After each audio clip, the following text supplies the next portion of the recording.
Dear students, this is Praveen Kumar Agrawal from Management Department, Rotary Institute of Management and Technology, Chandosi, welcomes you in today's lecture of Managerial Economics. In today's lecture, we will discuss the three concepts. The first one is the price effect, second one is the income effect, and the third one is the substitution effect.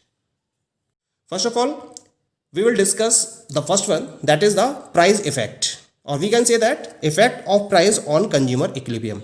यानी कि इस topic में हम study करेंगे कि अगर price में change होता है तो उसकी वजह से कंज्यूमर के इक्विलिब्रियम में क्या चेंज होता है.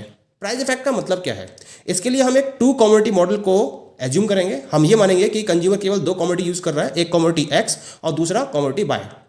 So price effect is the change in the quantity of commodities purchased due to a change in the price of any one of the commodity. यानी कि दो कमोडिटी में से किसी एक कमोडिटी के प्राइस में अगर चेंज होता है तो उस चेंज की वजह से जो वो कमोडिटीज परचेस कर रहा है उन कमोडिटीज की क्वांटिटी में किस तरीके से चेंज हो रहा है और कंज्यूमर का जो सेटिस्फैक्शन लेवल है या जो इक्विलिब्रियम पॉइंट है वो किस तरीके से चेंज हो रहा है, इसको हम स्टडी करेंगे अंडर द प्राइस इफेक्ट. इसके लिए हम ये मानते हैं दो कमोडिटी हैं, कमोडिटी एक्स और कमोडिटी वाई.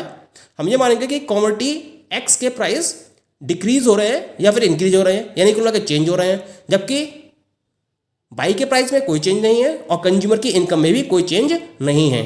तो इसको हम एक डायग्राम की हेल्प से आसानी से समझ सकते हैं. Just look at the diagram. इस डायग्राम में मैंने एक्स एक्सिस पर कमोडिटी एक्स को रिप्रेजेंट किया है और वाई एक्सिस पर कमोडिटी वाई को रिप्रेजेंट किया है. अब यहाँ मैंने कंज्यूमर के एक इंडिफरेंस मैप को रिप्रेजेंट किया है जिसमें मैंने चार इंडिफरेंस कर्व के कॉम्बिनेशन को इंक्लूड किया है.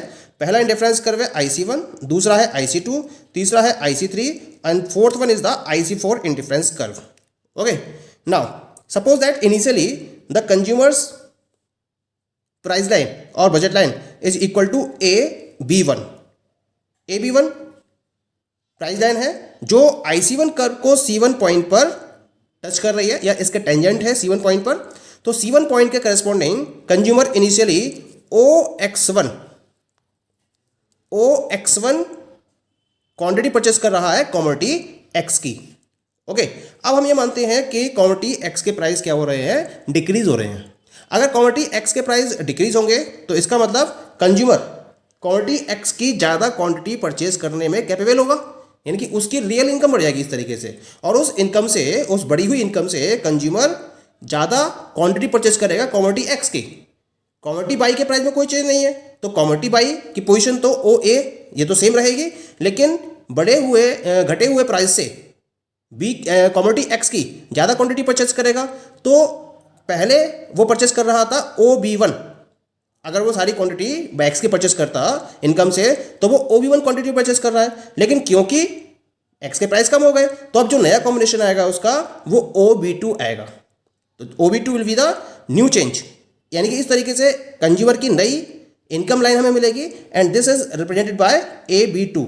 ये AB2 लाइन इस IC2 इंडिफरेंस कर्व को C2 पॉइंट पर टच कर रही है या इस पर्टिकुलर C2 पॉइंट पर टेंजेंट है दोनों, यानी कि C2 एक नया इक्विलिब्रियम पॉइंट हो गया. अब कंज्यूमर क्या करेगा, OX2 क्वांटिटी परचेस करेगा कमोडिटी X की, जबकि बाई की वो सेम क्वांटिटी परचेस करता रहेगा जैसा पहला कॉम्बिनेशन में था. अगेन सपोज करो कि प्राइस और कम हो जाते हैं तो हमें नई प्राइस लाइन मिलेगी that is equal to AB3. This AB3 line is tangent to the IC3 curve at the point C3. तो C3 क्या हो गया, इक्विलिब्रियम पॉइंट हो गया. नई क्वांटिटी क्या हो गई, OX3, यानी कि OX2 से बढ़कर OX3 नई क्वांटिटी आ गई. अगेन प्राइस और डिक्रीज हो गए तो हमें नई इनकम लाइन मिलेगी that is AB4. AB4 IC4 curve के C4 पॉइंट को टच कर रही है तो C4 नया इक्विलिब्रियम हो गया.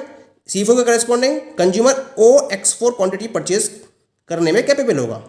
इस तरह से जैसे जैसे प्राइस डिक्रीज होते चले जाएंगे एक कमोडिटी के तो उसकी क्वांटिटी का कंजम्पशन लगातार बढ़ता चला जाएगा और हमें डिफरेंट पॉइंट ऑफ इक्विलिब्रियम मिलते चले जाएंगे. ठीक है, अगर हमें इन पॉइंट्स को मैच करूं C1, C2, C3, C4 in equilibrium points को तो मुझे एक कर्व दिखाई दे रहा है यहाँ पर. This curve is known as the price consumption curve, जो ये शो कर रहा है कि जैसे जैसे प्राइजेस कम हो रहे हैं क्वांटिटी का कंजम्पशन बढ़ रहा है और कंज्यूमर का इक्विलिब्रियम शिफ्ट हो रहा है to the next indifference curve, यानी कि उसका सेटिस्फैक्शन लेवल बढ़ता चला जा रहा है, क्योंकि इसका स्लोप क्या था, पॉजिटिव स्लोप। यानी कि अगर हम किसी पर्टिकुलर कमोडिटी के एक कमोडिटी के प्राइस को डिक्रीज करेंगे तो कंज्यूमर का जो सरप्लस लेवल है, जो कंज्यूमर का इक्विलिब्रियम है, वो नेक्स्ट इंडिफरेंस कर्व पर शिफ्ट होता चला जाएगा और इस तरह से कंज्यूमर का सरप्लस बढ़ता चला जाएगा। क्लियर? तो this is known as the price effect. अब हम बात करते हैं अबाउट द इनकम इफेक्ट की। इनकम इफेक्ट का मतलब क्या होगा? This is the second one, income effect. Income effect का मतलब है जब कंज्यूमर की इनकम में चेंज होता है तो उसका कंज्यूमर के इक्विलिब्रियम पर क्या इंपैक्ट पड़ता है, क्या इफेक्ट होता है, वो हमें यहाँ समझना है।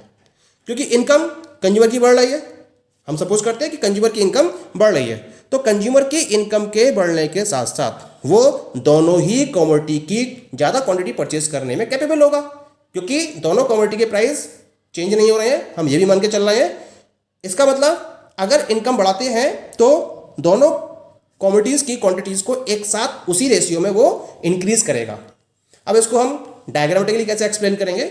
यहाँ डायग्राम दे रखा है। इस डायग्राम में मैंने एक्स एक्सेस पर कमोडिटी एक्स को और बाई एक्सेस पर कमोडिटी बाई को रिप्रेजेंट किया है। फिर से भाई मैंने एक इंडिफरेंस मैप लिया है एक कंज्यूमर के रेफरेंस में, जो 4 इंडिफरेंस कर्व के कॉम्बिनेशन को रिप्रेजेंट कर रहा है। That is the IC1, IC2, IC3 and IC4।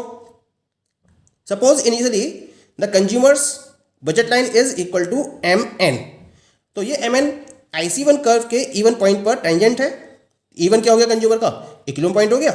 इस इवन का corresponding consumer O/1 quantity purchase कर रहा है कमोडिटी बाई की और OX1 कमोडिटी एक्स की। That is initial case. अब सपोज करो कि कंज्यूमर की इनकम बढ़ गई, इनकम बढ़ गई तो हमें एक नई इनकम लाइन मिलेगी कंज्यूमर की, नई बजट लाइन मिलेगी। और ये बजट लाइन क्या होगी?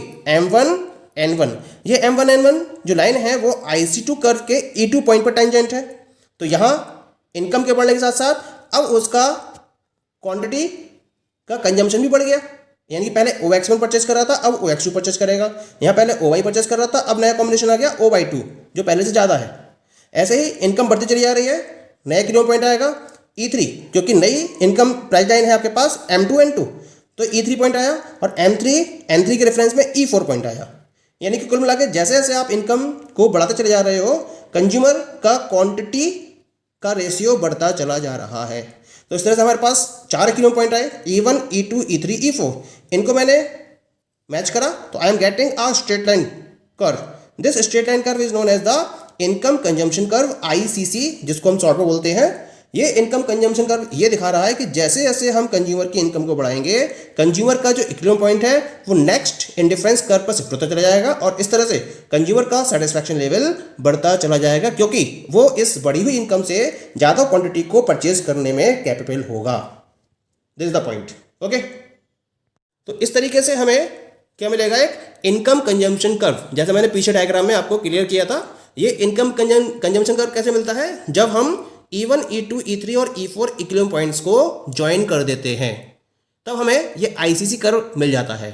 ये ICC कर्व पॉजिटिवली स्लोप्ड होगा, लेकिन ये केवल और केवल नॉर्मल गुड्स के केस में ही वर्क करेगा, क्योंकि अलग अलग वैरायटी के गुड्स में ये अलग अलग स्ट्रक्चर के साथ में अवेलेबल होता है। ये स्ट्रेट लाइन हो भी सकता है और स्ट्रेट लाइन नहीं भी हो सकता है।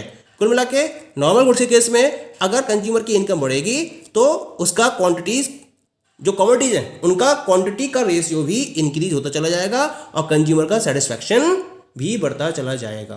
तो this is the effect of income on consumer equilibrium. अब लास्ट पॉइंट हम डिस्कस करते हैं इसमें, that is the substitution effect. Substitution का मतलब क्या होगा? Substitution effect is the change in consumption pattern due to a change in the relative prices of goods. यहाँ कंज्यूमर की इनकम में चेंज नहीं है, यहाँ जो कमोडिटीज हम परचेस कर रहे हैं उनके प्राइसेस में चेंज है। दोनों कमोडिटीज के प्राइस चेंज हो रहे हैं। हम सपोज करते हैं कि एक कमोडिटी के प्राइस कम हो रहे हैं और दूसरी कमोडिटी के प्राइस ज़्यादा हो रहे हैं। The substitution effect occurs as of the following 2 reasons. पहला रीजन है जब कमोडिटीज के रिलेटिव प्राइसेस चेंज हो रहे हो। इसका मतलब वही चीज़ फिर से रिपीट करता हूँ मैं, एक कमोडिटी सस्ती हो रही है और दूसरी कमोडिटी महंगी हो रही है, और दूसरा कंज्यूमर की इनकम में कोई भी चेंज नहीं होता है। तो इसको हम एक डायग्राम से समझ सकते हैं। This is the diagram given to you. इस डायग्राम में आप क्या देख रहे हो? OX एक्सेस पर मैंने गुड X को रिप्रेजेंट किया है और OY एक्सेस पर मैंने गुड बाई को रिप्रेजेंट किया है। क्लियर? नाउ यहाँ मैंने एक कंज्यूमर का एक इंडिफरेंस मैप लिया है जिसमें 3 इंडिफरेंस कर्व का सेट शो किया है, that is IC1, IC2 and IC3। Clear? Initially जो कंज्यूमर की इनकम लाइन है, this is the income line of the consumer initially, this one is the consumer's budget line और price line. अब ये budget line क्या कर रही है, इस IC2 कर्व को इवन पॉइंट पर टच कर रही है। क्लियर? तो इवन क्या हो गया, कंज्यूमर का इक्विलिब्रियम पॉइंट हो गया, यानी कि इस इवन पॉइंट के corresponding consumer initially O/1 quantity purchase करेगा गुड बाई की और OX1 क्वांटिटी परचेस करेगा गुड X की। क्लियर? अब सपोज करते हैं कि जो गुड X है उसके प्राइस तो कम हो गए और जो गुड बाई है उसके प्राइस क्या हो गए, ज़्यादा हो गए। अब कंज्यूमर अपने आप को एडजस्ट करेगा क्योंकि उसकी इनकम में तो चेंज हो नहीं रहा है। तो जिस पर्टिकुलर गुड के प्राइस कम हुए हैं उसकी क्वांटिटी तो वो क्या करेगा, ज़्यादा कंज्यूम करेगा, और जिसके प्राइस ज़्यादा हुए हैं उसकी कुछ क्वांटिटी कम कर देगा, और इस तरीके से इस पैटर्न को फॉलो करेगा जिससे कि उसकी टोटल इनकम पर कोई इफेक्ट ना आए। तो कुल मिला के जो कंज्यूमर की बजट लाइन है वो तो एज इट इज रहती है, कॉम्बिनेशन चेंज हो जाता है। जिसके प्राइस ज़्यादा है उसकी क्वांटिटी कम कर देगा, जिसके प्राइस कम है उसकी क्वांटिटी ज़्यादा कर देगा। तो इस तरह से हमें एक नई इन प्राइस लाइन मिल जाती है, and this is the new price line of the consumer. देख रहे हैं आपको, this is the new price line. ये जो प्राइस लाइन है वो IC2 कर्व को, यानी कि सेम कर्व को E2 पॉइंट पर टच कर रही है, यानी कि E2 क्या हो गया, कंज्यूमर का नया इक्विलिब्रियम पॉइंट हो गया। इस E2 पॉइंट के करस्पॉन्डिंग अब कंज्यूमर क्या करेगा, O/2 क्वांटिटी परचेस करेगा गुड बाई की और OX2 क्वांटिटी परचेस करेगा गुड X की। आप यहाँ क्या देख रहे हो, गुड X के प्राइस क्या हो रहे थे, कम हो रहे थे, तो उसकी क्वांटिटी क्या हो गई, बढ़ गई, और गुड बाई के प्राइस क्या हो रहे थे, ज़्यादा हो रहे थे, तो उसकी क्वांटिटी क्या कर दी कंज्यूमर ने, कम कर दी। क्लियर? लेकिन कंज्यूमर का जो इक्विलिब्रियम पोजीशन है उसमें कोई चेंज नहीं होगा। पहले भी वो IC2 कर्व पे था इक्विलिब्रियम पॉइंट, और अब भी किस पर है, IC2 कर्व पर। यानी कि अगर सब्स्टिट्यूशन की बात करें तो सब्स्टिट्यूशन की वजह से कंज्यूमर के सेटिस्फैक्शन लेवल में कोई चेंज नहीं होता है। फर्क क्या आता है, गुड्स के कॉम्बिनेशन में चेंज आ जाता है। बाकी जो कंज्यूमर का सेटिस्फैक्शन लेवल है वो एज इट इज रहता है, क्योंकि दोनों ही equilibrium point same indifference curve पर लाई करते हैं। तो that is clear. So this is how we can determine the effect of price, effect of income and effect of substitution on consumers equilibrium. Okay, thank you.